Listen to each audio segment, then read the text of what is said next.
भागलपुर जिले के सबौर प्रखंड अंतर्गत मसाड़ू गांव में पिछले साल कटाव में करीब 50 मकान को गंगा ने अपने आगोश में समा लिया था।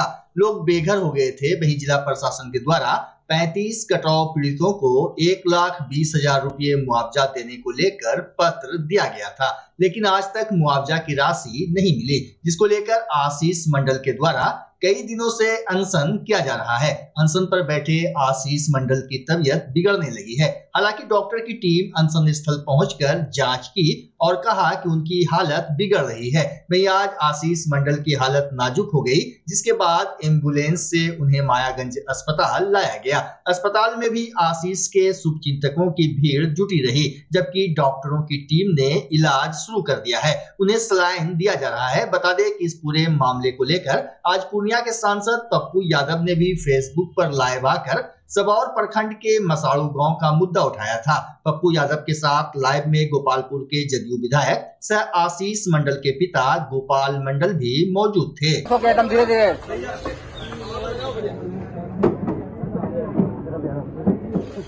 आराम से रखिए अरे वो गमछा मचा दीजिए। हाँ ठीक है सर, जान दो।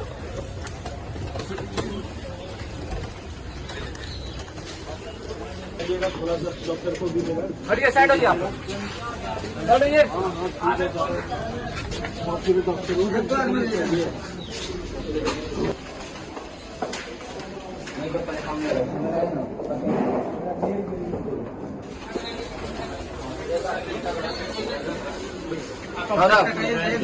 हाँ करा दो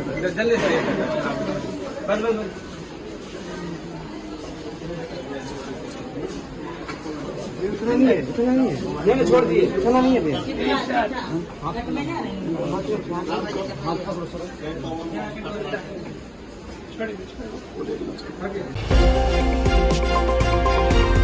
बिहार में इस साल के अंत में होने वाले विधानसभा चुनाव के मद्देनजर राजनीतिक दलों ने कमर कस ली है। करीब 4 महीने बाद विधानसभा चुनाव होने जा रहे हैं। चुनाव को लेकर तमाम राजनीतिक दल और अलग अलग गठबंधन अपनी रणनीति को कसने में जुटे हुए हैं, लेकिन चुनाव से ठीक पहले AIMIM ने नया सियासी दांव खेलकर बिहार की सियासत में सबको चौंका दिया है। इसी कड़ी में आज AIMIM के युवा प्रदेश अध्यक्ष सह राष्ट्रीय प्रवक्ता आदिल हसन आजाद ने भागलपुर का दौरा किया और एक कार्यकर्ता सम्मेलन को संबोधित किया। सम्मेलन में जिले और आसपास के क्षेत्रों से बड़ी संख्या में पार्टी के कार्यकर्ता शामिल हुए। अपने जोशीले भाषण में आदिल हसन आजाद ने कहा कि AIMIM बिहार में हाशिए पर खड़े लोगों की आवाज बन चुकी है। उन्होंने कहा, हम सिर्फ चुनाव नहीं लड़ते, हम समाज में बदलाव की लड़ाई लड़ते हैं। अब वक्त आ गया है कि हम हर गली हर पंचायत में संगठन को मजबूत करें।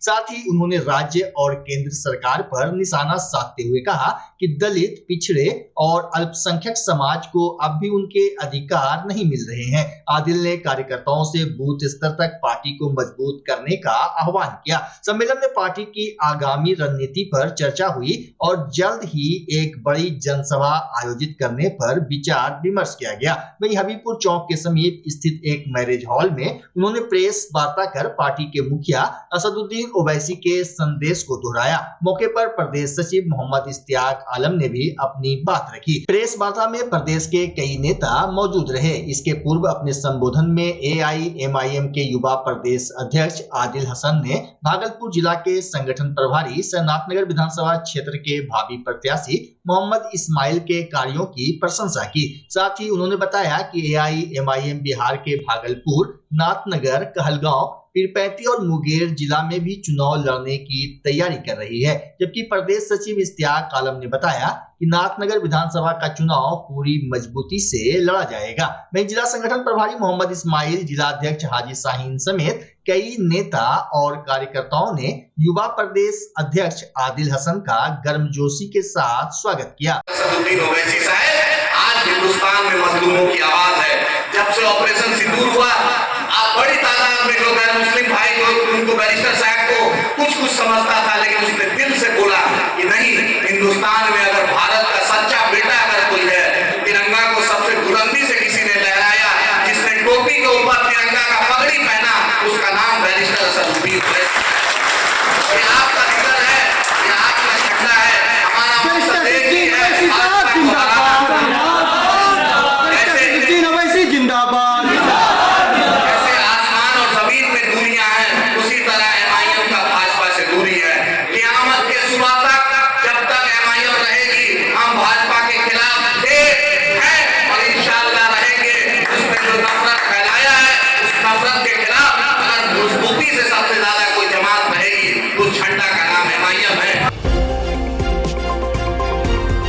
महादेव के परम भक्त तो आपने देखे होंगे, लेकिन एक भक्त को देखिए जो महादेव के साथ साथ योगी आदित्यनाथ के भी भक्त हैं और सीएम योगी को कलयुग का हनुमान बताते हैं। सावन के महीने में वो श्रद्धालु भी बैद्यनाथ धाम जाते हैं जो पूरी तरह कष्ट में रहते हैं। इसी में एक ऐसे दिव्यांग श्रद्धालु हैं जो बेगूसराय से आए हैं। वे सुल्तानगंज उत्तर वाहिनी गंगा से जल लेकर 105 किलोमीटर की बैद्यनाथ धाम यात्रा को निकल पड़े हैं। दिव्यांग कुंदन ने एक जुगाड़ ट्रॉली बनाई है जिस पर वह बैठते हैं और सड़क पर हाथ के बल आगे बढ़ते चले जाते हैं। यात्रा काफी कष्टप्रद है, लेकिन उत्साह और जोश के सामने कष्ट फीका है। दिव्यांग कुंदन योगी आदित्यनाथ के इतने बड़े फैन हैं कि सीने पर उनके तस्वीर का टैटू बनवाया है। उनका कहना है कि योगी आदित्यनाथ कलयुग के हनुमान हैं, जबकि पीएम मोदी कलयुग के राम हैं।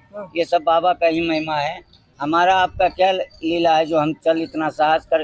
अरे घर से तो 10 किलोमीटर साइकिल चला के जा नहीं सकते हैं, सावन में 105 किलोमीटर जा रहे हैं, तो ये बाबा का ही महिमा है, नहीं तो किसका है। कैसे दिव्यांग हुए थे, क्या परेशान? अब हमको बचपन में ही पोलियो मार दिया था और उसी समय हमारा ये पैर यहाँ काम करता है। जो राम राज लाया है, जो योगी मोदी जी ने राम राज लाए हैं, तो इस राम राज में अगर इस कलयुग का हनुमान का अगर तस्वीर नहीं बना के रखिएगा तो आने वाले समय में बहुत बड़ा अति होने वाला है। तो कलयुग का हनुमान है योगी जी। योगी जी राम कौन है? राम जी वही हमारे चाचा जिनका नाम मोदी जी है।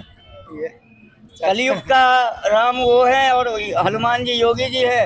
जब उनका गदा चलता है, गदा का मतलब तो आप समझ ही रहे हैं।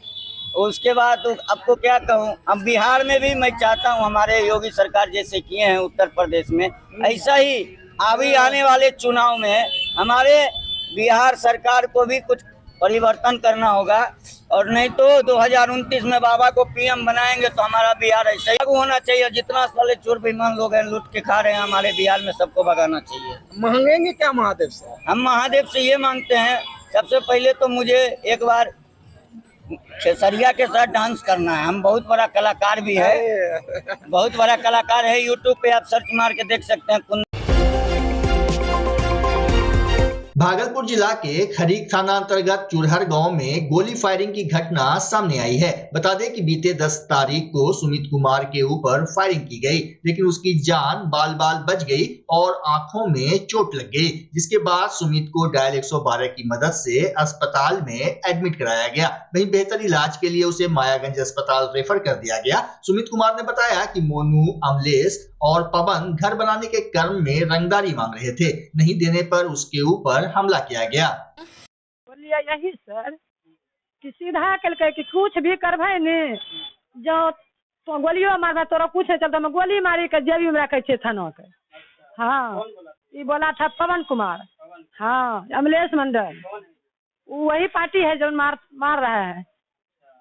हाँ, और थाना भी हमरा उल्टे गाली पर दिल के सौरभ न और नरेश दरोगा ने कल के निकलो जल्दी थाना से मादर चोर, जल्दी निकलो।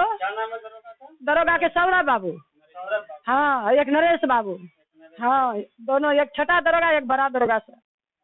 कल के कुछ नहीं होने देंगे, तुम मार करके आओ, कुछ नहीं होगा। अरे यार फुली फुलौरी सब छे सर, घर घुसी घुसी कहीं ना 10 चांस मारी चुकल के कोई सुनवाई न। 30 दिन में 30 आवेदन दिलिए, कोई आवेदन के सुनवाई नहीं है। हमरो नाम है रेखा देवी।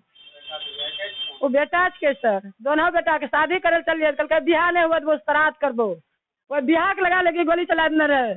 समाज के कहलिए कल के तोरो बतिया के हम की कर पारी, तोरो बतिया के नहीं क्रिमिनल बनी गल छन। जे बेचारा बोला लगले दुकान वाला संजय पदार, ओकरा मारलक घर घुसी के सब जीवो के। ओकरा बाद मारलक ककरा राजू पदार, ओकरा मारलक घर घुसी के। ई वो मियोज के ओकरा मारलक खून चुआए के। कल के हम कमजोर छे बाबू, कुछ नहीं कर पारे। हम सर अपने घर के नजदीक डोरिया वाला आया था, उससे फ्लिपकार्ट वाला से सामान ले रहे थे। सामान लेकर के सामान चेक करने लगे तो हम चेक करके उसके बाद गए घर पे दिखाने के लिए घर में। उसके बाद उधर से देखे 10-20 आदमी आया, मेरे दरवाजा के इधर रड चलाना शुरू कर दिया। रड लोहा का रड। उसके बाद रड चलाना शुरू कर दिया तो मेरा मम्मी सबको पकड़ के हम सब दोनों भाई को पकड़ के अंदर कर लिया और वो सब मेरे घर के ऊपर रड चलाना शुरू कर। पब्लिक दौड़ा, पब्लिक पकड़ के ले जाने लगा तो अमलेश कुमार ने कट्टा चला दिया उधर। अमलेश कुमार दिलीप मंडल का बेटा, कट्टा चला दिया, थिरनट चला दिया। हाँ, गोली चला दी। उसके बाद पवन कुमार आया उधर से, उसके हाथ से थिरनट छीन के थिरनट का बड़ी बगल से चला दिया मेरे आंख के ऊपर। और उधर से जो आदमी था सब ने लाठी डंडा चलाना शुरू कर दिया। मोनू कुमार, अनिल कुमार राय, बुद्धन कुमार, बब्बू कुमार, कृष्ण कुमार, खरीक थाना जी। पहले से सर मैं घर बना रहे थे, वो टैक्स मांग रहा था घर बनाने का जी। मैं घर बना रहे थे और वो टैक्स मांग रहा था कि टैक्स दो नहीं तो घर नहीं बनाने देंगे। नहीं देने के वजह से सर इतना तक मामला चलता है। मेरा मम्मी और हम। सुमित कुमार। 10 तारीख का 7:30 बजे जी सर। 10 तारीख से सर यहाँ भर्ती हम। पुलिस को जानकारी दिए थे, 112 नंबर ने सर हमको लाया था खरीक अस्पताल, तेलंगी अस्पताल। वहाँ से एम्बुलेंस से हमको यहाँ आए। थाना में FIR सर नहीं दिए थे, उस दिन बयान दिए थे हम। बयान देने के बाद भी कुछ कार्य नहीं कर रहा है। नहीं। सुमित कुमार। 30 दिन में 30 आवेदन दिए खरीक थाना को, जिसपे कोई अति नहीं कर रहा था। ये मार होने से पहले 7 तारीख को आवेदन दिए खरीक थाना में, और 8 तारीख को फिर बुलाया 9 तारीख को गए खरीक थाना। इस पर कोई अति नहीं ले रहा। और खरीक थाना ने जब 10 तारीख को मेरे भाई को वो जानबूझ के पकड़ लिया, पकड़ने के बाद बोला कि अब छोटा दरोगा बोला कि अब हम अति गेम खेलेंगे। छोटा दरोगा बोला कि अब गेम खेल। नाम सर नहीं जानते हैं, पहचानते, शकल से पहचानते, और मेरा भैया का मोबाइल भी छीन लिया। हाँ, मोबाइल मेरा भैया को पकड़ के मोबाइल भी छीन लिया।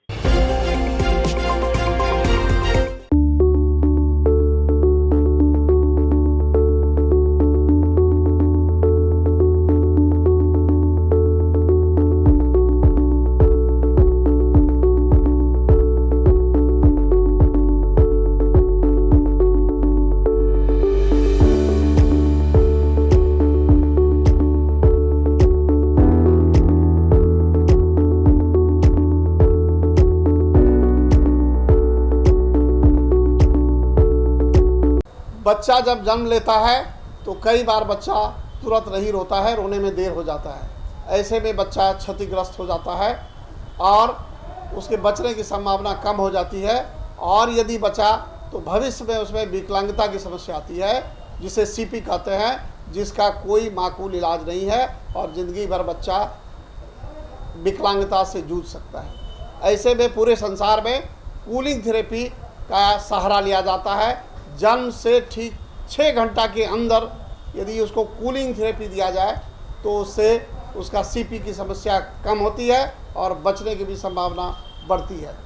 पहली बार बिहार झारखंड में आपके शहर के स्नेह नवजात शिशु बाल सेवा केंद्र में यह मशीन उपलब्ध है। कभी भी ऐसी बात हो कि बच्चा रोने में विलम्ब हो गया तो आप स्नेह नवजात शिशु बाल सेवा केंद्र में जरूर संपर्क करें।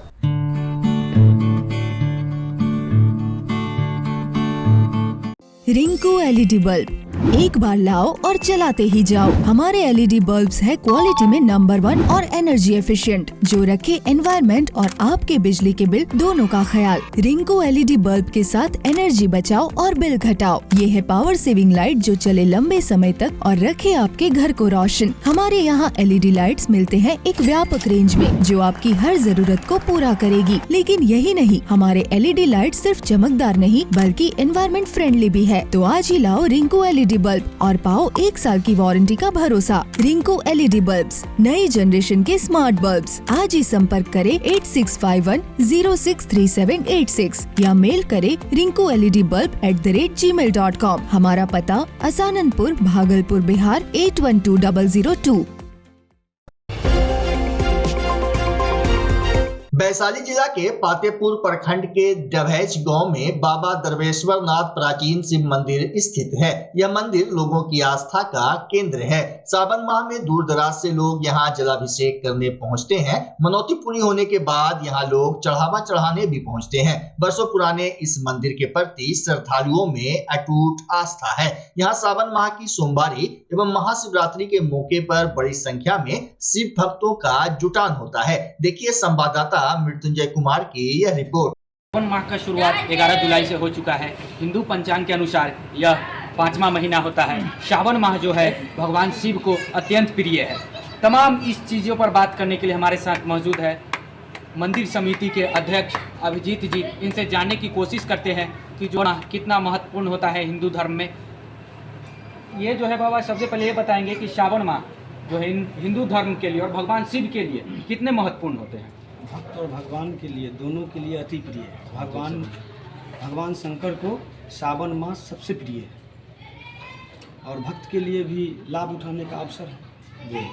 जैसे एक से दो उदाहरण देंगे आपकी, जैसे अक्षत हो गया, फिर भांग या ये सब अर्पण करने से क्या क्या चीज़ की प्राप्ति होती है।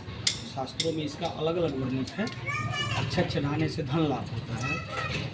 जलाभिषेक करने से तो भगवान सबसे प्रिय जल है भगवान को। दूध और घी चढ़ाने से शरीर में पॉजिटिव एनर्जी मिलती है। भांग चढ़ाने से मन पवित्र होता है। ये जो है अभिजीत जी जो है ये फिलहाल बाबा दरवेश्वर नाथ मंदिर के जो मंदिर समिति के अध्यक्ष हैं। यह मंदिर जो है वैशाली जिला के पातेपुर प्रखंड के डभैच में स्थित है। बताया जाता है कि बाबा दरवेश्वर नाथ मंदिर जो है अपने आप में एक पौराणिक इतिहास रखता है। इसका जो है स्थापना का अभी तक जो पता नहीं लगाया गया है कि जो यह कब स्थापित किया गया है। इसका बहुत पौराणिक इतिहास है। इनसे जानने की कोशिश करते हैं कि इस मंदिर का क्या क्या इतिहास रहा है। इतिहास इसका बहुत पुराना है। मुगल काल का ये मंदिर, और ये मंदिर जीर्णोद्धार तब हुआ जब अंग्रेज के शासनकाल में मानाराम नामक व्यक्ति जो था वो उनको स्वप्न मिला कि यहाँ मैं हूँ। तो ढूंढते ढूंढते यहाँ तो जंगल ऐसे कुछ मिला, वहाँ यहाँ कुछ था नहीं, लेकिन शिवलिंग मिला। शिवलिंग के साथ माँ पार्वती भी मिली, साथ ही स्वयं दोनों। तो ये पता लगा यहाँ राज था, तिसियोता स्टेट थे उस समय राजा यहाँ के। तो उनको मालूम पड़ा, वो भी शिव भक्त थे। तो दोनों असमंजस बैठा के फिर तिसियोता स्टेट ही ये मंदिर बनवाए, और जो उनका भी जो पत्थर लेके आए थे उनको भी लगवा दिए मंदिर के अंदर। तो जैसे यहाँ पर जो कुछ स्थापना कुछ पता चलता होगा? नहीं, यहाँ किसी प्रकार का कोई स्थापित व्यवस्था नहीं है। जो है स्वयंभू है। भगवती भी भारत सरकार के पुरातत्व विभाग के द्वारा सर्वे हो चुका है। उस सर्वे टीम में मैं भी था। तो उस 7 साल लगभग हो गए, 8 साल हो गए। तो उसमें वो पाया कि हजारों वर्ष पुराना प्रतिमा है, मालूम नहीं लग रहा है मुझे, और करोड़ों रुपया की प्रतिमा है जो भगवती का है। और शिवलिंग में हम लोग टच नहीं होने दिए उनको, इसलिए उन्होंने शिवलिंग का पता नहीं लगा पाए। लेकिन भगवती का जो प्रतिमा है वो उन्होंने हजारों साल पुराना इसका इतिहास बताया। 1934 के आसपास दोबारा ये मंदिर गिर गया था। तो अभी जो मंदिर है पुनः 1934 के बाद तिसियोता स्टेट द्वारा ही इनका जीर्णोद्धार किया। जी, आपका परिचय? मैं अभिजीत गिरी हूँ। मैं अभी मंदिर समिति का अध्यक्ष हूँ। न्यूजम बिहार के लिए डभैच से मृत्युंजय की रिपोर्ट।